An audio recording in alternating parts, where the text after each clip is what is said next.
Libra, hi! Welcome to Mystic Queen PH at ito ang inyong weekly reading for March 10 to 16, 2025. So if you're interested in private readings, meron tayong link sa description at sa pinned comment. Pakicheck nyo na lang information kung paano mag-book for a private reading. And please subscribe to our channel to show your support. Like, share this video. Comment na rin kayo kung kayo'y naka-resonate. Okay, Libra, let's see. Weekly energies, weekly reading for you. Study, may mag-aaral. Maaring meron kayong nire-research. You are gathering information. Pinapaunlad mo yung iyong kaisipan. Yan ba, babalik kayo sa pag-aaral or you are learning online. Sensuality. So this is freedom flowing. I think this is freedom of expression. Na kung ano man yung let's say sexual preference mo, hindi lang naman to sa sexual preference. This is also about your self-expression. Okay? So you're going to express who you really are and mas mas papahalagahan mo yung sarili mo, yung needs mo.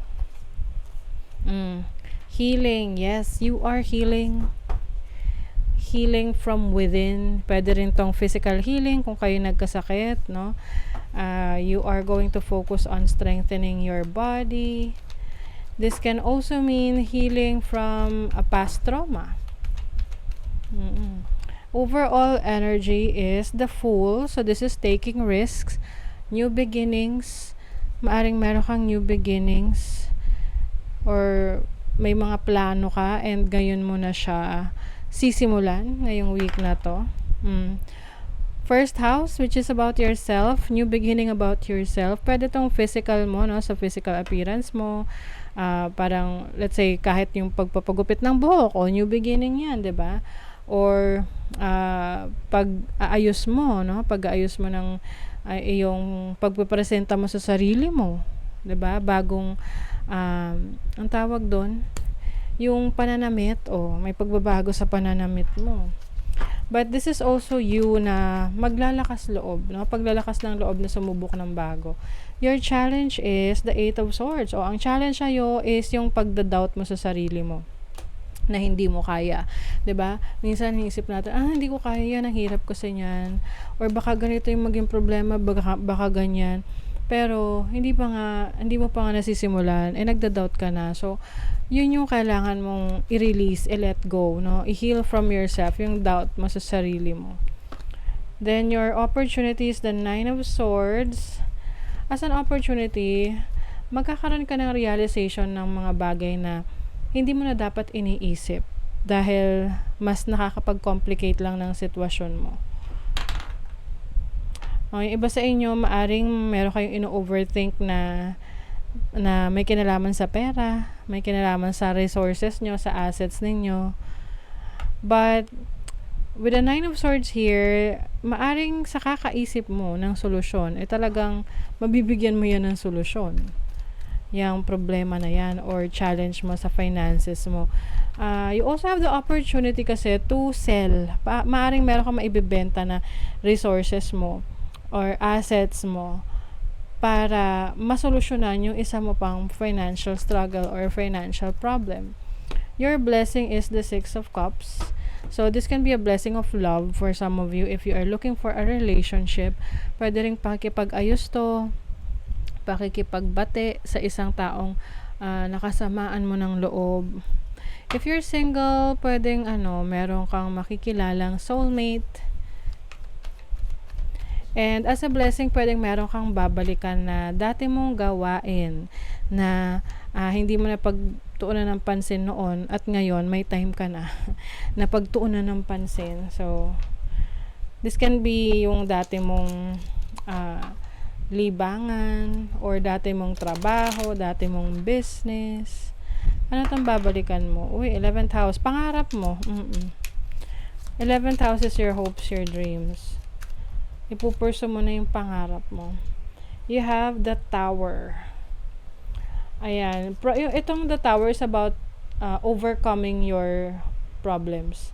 So, maaring mahirap sa una, pero eventually meron kang strength, meron kang lakas para mapagtagumpayan yung problema na yan. May coffin, this is about endings. I think meron kang i-let go rito. You are letting go of the old ways. Yung mga bagay na hindi na nagre-resonate sa'yo, hindi na nakakatulong sa'yo. It's time to grow. Ayan you have the tree. This is about good health. 'di ba? Sabi ko sa inyo kung kayo ay nagkasakit ng mga nakaraan. So ayan, recovery na, no? You are recovering from that. This is also about growth in your career, in your business, even sa relationship, kung yan yung main concern mo ngayong week na to. I also see you really focusing on achieving your goals. Kasi pag nag-focus ka naman talaga, makukuha mo talaga yung gusto mo kasi nandun yung attention mo. Money, career, finances, you have the 9 of Wands and the Knave of Coins. So, I feel like meron kang dinedevelop dito na this can be developing a career, a business, or a financial situation na medyo nakakapagod na for you or medyo frustrating. Pero don't worry kasi ito ay magiging, ang outcome nito magiging stable naman to in the end. Talagang yung efforts mo, yung energy mo na ibibigay dito ay magiging worth it. Nako, be careful lang kasi may mga taong nakamatsyag sa'yo sa mga ginagawa mo, lalo na sa career mo, sa trabaho mo, sa business mo. So, keep it low-key. Okay? Kasi baka merong naiinggit dyan. Okay? So, your love life, you have the King of Wands and the Queen of Swords. So, pwedeng magkaroon ng challenge sa relationship mo if you are connecting with someone or related ka sa isang romantic connection. Pwedeng misunderstanding to. Pero ang importante is you are doing effort or yung effort ng person mo, meron siyang ginagawa para maging maayos yung relationship. Kasi normal naman sa magkarelasyon yung nagkakaproblema, may mga misunderstanding.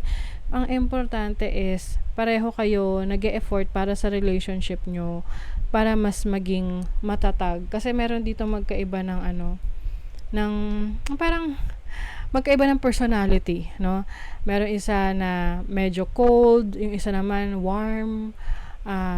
There are times na nagko-complement yung differences ninyo. Ang importante is you are working towards your goal. Kasi, sabi nga nila, opposites attract. Diba? Okay, so that is your reading, Libra. Thank you so much. See you again.